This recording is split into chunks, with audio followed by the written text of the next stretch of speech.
So I would say the right time for a couple to consider premarital counseling is anytime they're considering taking their relationship to a next level of commitment. So that can be moving in together, that can be moving to the same city, that can be considering getting engaged, looking at rings, but some sort of threshold in which they're indicating they're taking it to another level of commitment. So, what makes premarital counseling different from other types of couples counseling is that typically couples come to counseling when they're in a crisis. And to be honest, a lot of couples come to couples counseling when it's already too late or near like the danger zone. So, premarital counseling I see as preventative medicine. And they're either going to learn that they could move forward to a deeper level of commitment, or they're going to realize maybe it's not the right time. So in premarital counseling, I tend to focus on different topics, specific topics to cover all the bases. Because even couples who have been together for a length of time and think they know each other so well, there's typically elephants in the room, topics that aren't typically getting spoken about transparently for a whole host of reasons. Instead of just being, focusing on the presenting crisis issue, I mean, if there is one, of course, that would be covered. But I tend to do some homework assignments, even some quizzes, maybe read a book together. I'm trained somatically, so there's typically some in the body, potentially using touch with each other to explore different topics.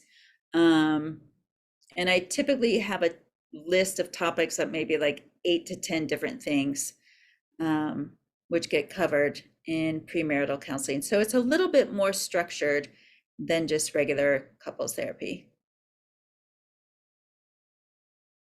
So, somatic psychotherapy and how that plays a role in premarital counseling.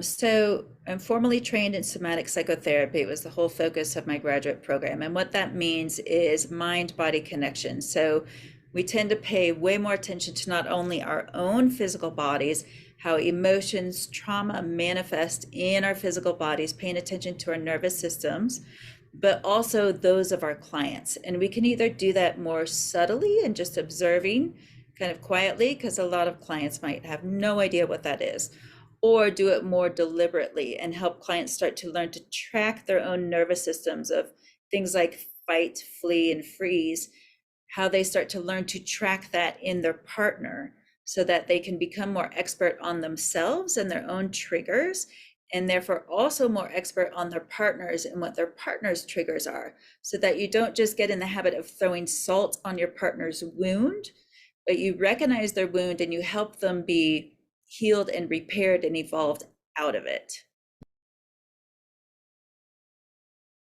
Yeah, so premarital counseling is accessible for queer and poly relationships, even if they're not interested in marriage.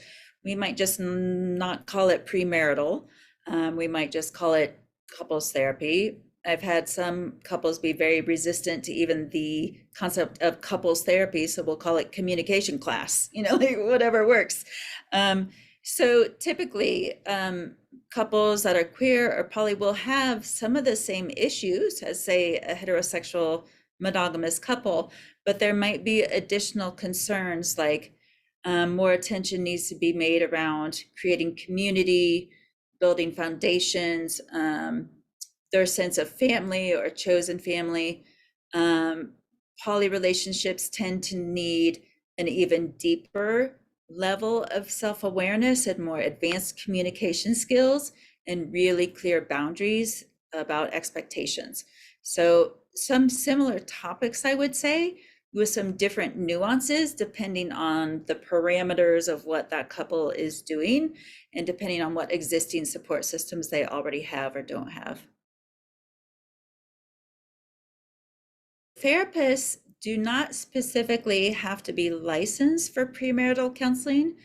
However, marriage and family therapists, which is what my license is in, receive more specific training that is family systems and education in relationships of all types. Whereas licensed professional counselors and social workers and even psychologists, their typical traditional training is not necessarily family systems or relationship based unless they've sought out specific training in these topics. So marriage and family therapists kind of default get educated in these things. So of course, it's my subjective bias that we might be just default a little bit more expertly trained. And our license is in marriage and family therapy, which is kind of an outdated term. But yeah, we get a little bit more specific training in these nuances. Now, other licenses could seek out specific couples therapy trainings, which would also make them qualified. So it's just a little bit different, but no, there's no like actual license in premarital counseling. I work with clients in person. I also work with clients virtually. Typically, I like it if they can be together in the same room. Um, so there might be a presenting crisis which got them here, and that will be covered. However, I tend to follow a certain amount of structure, and I'll list for you some of the topics that I tend to cover. So expectations for marriage or whatever this deeper commitment is going to be. We cover finances like retirement, who handles the money, what are the spending habits, relationships to extended family and supports, like couples get into big fights about who they spend holidays with. So that's important to talk about. Expectations around intimacy and sex. Are they closed? Are they open? Frequency of sex. If you're working with a therapist that isn't talking about sex, why are you working with them? I think it's necessary, especially in couples therapy. Another topic is religion, faith, spirituality, expectations around that. Conflict resolution, how you handle conflict. It's not that couples are never going to have conflict, it's a matter of how they manage it. Desire for kids and how to raise them. Another topic is shared morals, like what is your moral compass? Does that collaborative? Does that complement your partner? Shared values, how you prioritize things in life. And lastly, things like personal growth goals, like does one of you have a desire for further education or travel or certifications and things? And are those complementary to each other, or are those things your partner has never even heard you talk about? So those are some of the topics that typically I would cover in premarital counseling. And maybe like a week or two on each of those topics, or maybe some of those topics are like a no-brainer and don't need to be discussed much, and some of them might be landmines that we have to spend a lot of time on. Yeah, so the qualities that, of course, I subjectively biased think that people should look for in a therapist for premarital counseling. At the end of the day, there's a lot of therapists that have amazing tools and tricks and trainings and things, but at baseline, you need to have good rapport. You need to want to go and work with that therapist. There needs to be collaboration. There needs to be joining. There needs to be easy dialogue with the therapist. I prefer a certain amount of directness as a therapist and when I'm a client. Some people might like to work with a therapist who has very specific training in a couples therapy modality. I tend to have a more of an eclectic approach. I'm certainly solution focused. I'm a little bit more direct, somatic, and experiential, but I try to really pay attention to what is going to resonate with a client and speak their language and appeal to them versus just cookie cutter template a specific approach onto every couple that I see. It's my bias that you might want to look for a therapist who's older than you or has more life experience at relationships, potentially at marriage, at family than you do. Yeah, I think those are some of the major things that I would look for. I say that's the biggest load of crap I've ever heard. Um, yeah, to be honest, I don't agree with that at all. I almost, if I were in charge, probably every couple would have to attend some form of premarital or couples counseling.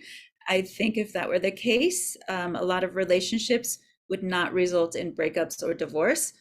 I almost think it should be required because, again, I think there's so many topics that a couple thinks they're in cahoots with and in agreement with, but they might not be because they just haven't spoken about something.